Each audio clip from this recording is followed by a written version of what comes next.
Audio Jungle.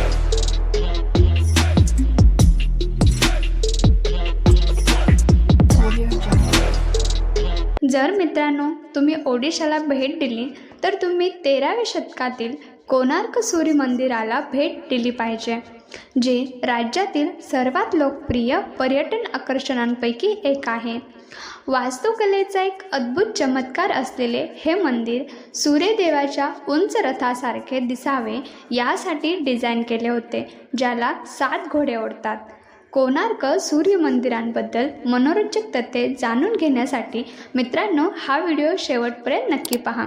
आणखी आपल्या Marathi culture या यूट्यूब चॅनलला सबस्क्राईब केलं नसेल तर सबस्क्राईब करा. कोणार्क हे नाव 2 शब्दांपासून बनले आहे. कोण ज्याचा अर्थ कोपरा आणि आर्क ज्याचा अर्थ सूर्य आहे, आणि ते सूर्यदेवाला समर्पित आहे. ते चंद्रभागा नदीच्या काठावर बांधले गेले होते.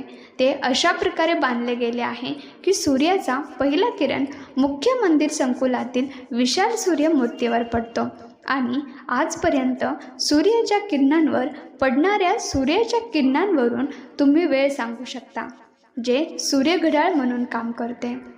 सूर्य मंदिर कोणी बांधले? पूर्वगंगा राजवंशातील राजा नरसिंहदेव यांनी 1250मध्ये हे मंदिर बांधले.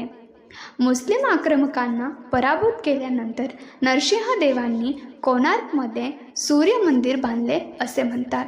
तथापि 15व्या शतकात आक्रमकांनी हे मंदिर लुटले, परंतु पुजारी सूर्यदेवाच्या मूर्तीचे रक्षण करण्यात यशस्वी झाले.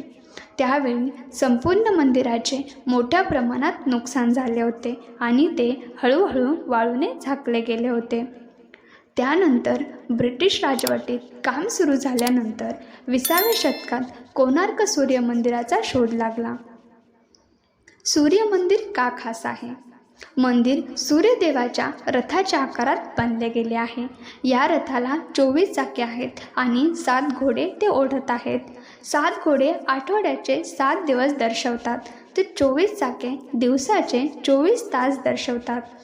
असेही मानले आहे की रथातील 12 चाके वर्षातील 12 महिने दर्शवतात, आणि हिंदू कॅलेंडरमध्ये शुक्ल पक्ष आणि कृष्ण पक्ष असल्याने उर्वरित 12 चाके त्याचप्रमाणे आहेत. सूर्यदेवाची मूर्ती आता पुरीच्या जगन्नाथ मंदिरात सुरक्षित ठेवण्यात आली आहे. परिणामी या मंदिरात हिंदू देवतेची कोणतीही मूर्ती नाही, जी काळाच्या ओघात घडते. तर मित्रांनो, कोणार्क मंदिराचा इतिहास तुम्हाला कसा वाटला आम्हाला कमेंट करून नक्की सांगा. व्हिडिओ आवडला असेल तर लाईक करा. आणखी आपल्या मराठी कल्चर या यूट्यूब चॅनलला सबस्क्राईब केले नसेल तर सबस्क्राईब करा. पुन्हा भेटूया अशाच एका नवीन व्हिडिओसोबत. तोपर्यंत धन्यवाद.